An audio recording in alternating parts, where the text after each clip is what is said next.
E o rite ana te kaupapa mā tauranga a te rōpū reipa ki te rā a ngā hinara.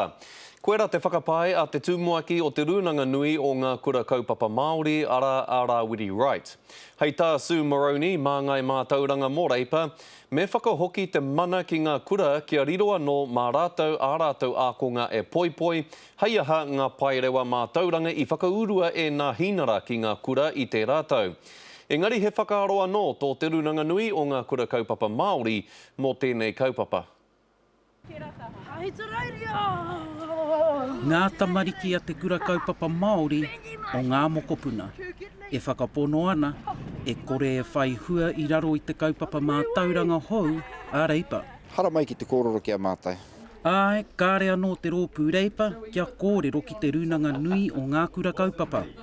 Ko tā Arawiri Wright, te tūmuaki, ko te kaupapa a reipa, kāre he rerekētanga ki tāna hinara kaupapa.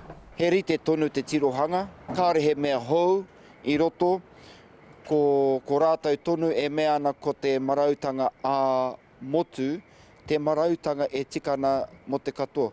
Ko ngā paerewa a motu i whakarewaina i te rātau. There will always be those that resist change. Engari kua ki te āia, kai te he tērā mo te tamaiti. Ka whakaaro angi tū rātou e ai ki tā rātou tirohanga, a kia whiwhi tohu. Ko tērā tātātou te Māori, e kao. Ko me mai koe pēnā i tēnihanga. Kia reo Māori te akonga, kia mātau ia ki ona tikanga, kia mātua mōhio a ia, nōhea ia. Koina ngā angitu a te ao Māori, koina ngā tohu angitu a ngā kura kaupapa Māori.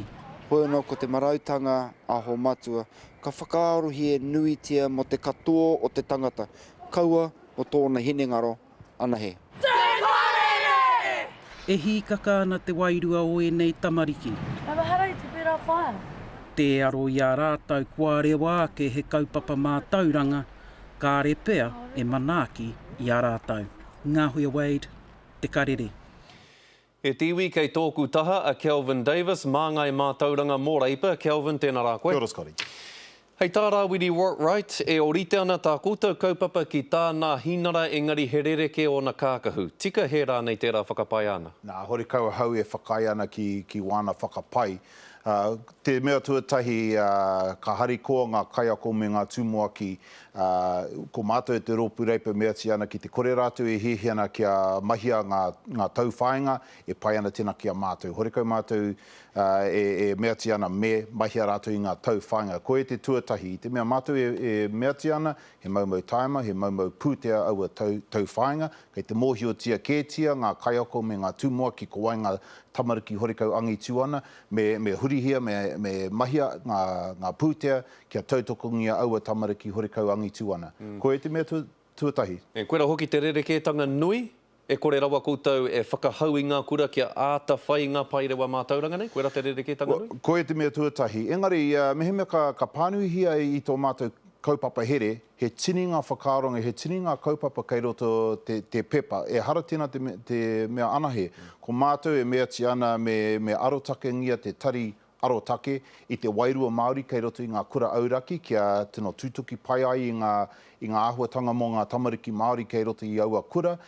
E mea ti ana mātou, ka hiki mātou i te namo o ngā tamariki Māori, haere ana ki ngā kura ko hunga hunga, ka tautokongia mātou i te kohanga reo, arotake ngia heaha ngā hiahia o te kohanga reo kia haka tūtuki pai ai o rātou hihia o rātou moimoia. Nā reire he tini ngā mea kei roto i o mātou kaupapa here kia hiki i te mātou rangoa tātou tamariki Māori.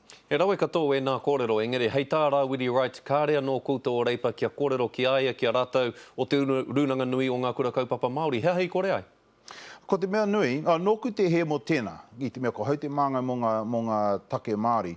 Ko te mea nui kia tautokongia ngā kaiako, me ngā tūmuaki o ngā kura katoa kia whakapakiri ai rātou i roto i a rātou mahi. Ahakoa he kura Māori, he kura auraki rānei, ko te mea nui kia tautokongia, kia hakapakiri ai i ngā pukenga o ngā kaiako. No reira, ka hui koe ki a Rawiri Right, me tana rōpū? Ai, e paina, kei te hihia hau ki a huitahi ai. Ki te pirangi rātou kia whakarere kēhia e koutou, e tahi wāhanga o tā koutou kaupapa mātauranga. Ka whakarere kēhia e koutou? Ai, me kōrero hau ki aia, kia rangana ona hihia, e tautoko ana rānei a te waka kitea. Kei te raru tonu a tātou tamariki Māori i roto i te pūnaha mātauranga Pākehā, ne? Kua ki te tātou katoa i ngā tauranga e meana, kei te raru a tātou tamariki i reira. Kei roto rānei i tā koutou kaupapa mātauranga hou, tētahi rautake, hei whakatika i te rā huatanga? Ka hoki a hau ki aku kōrero, ko te mea nui kia hakapakari ai ngā pukenga o ngā kaiako.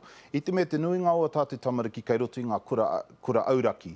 Engari, horekau te nuinga o ngā tamariki Māori e taka ana ki te he, e taka ana ki waho rānei. Nā reira, me hāngai tātou ki ngā tamariki, e mōhiotia kētia ngā kaiako me ngā tūmuaki, e horekau e angitu ana, me huri, hoatu ngā pūtea kia tautokungia aua tamariki me o rātou kaiako. Koe te mea nui, hei hāpai te mātauranga o aua tamariki horekau e angitu ana.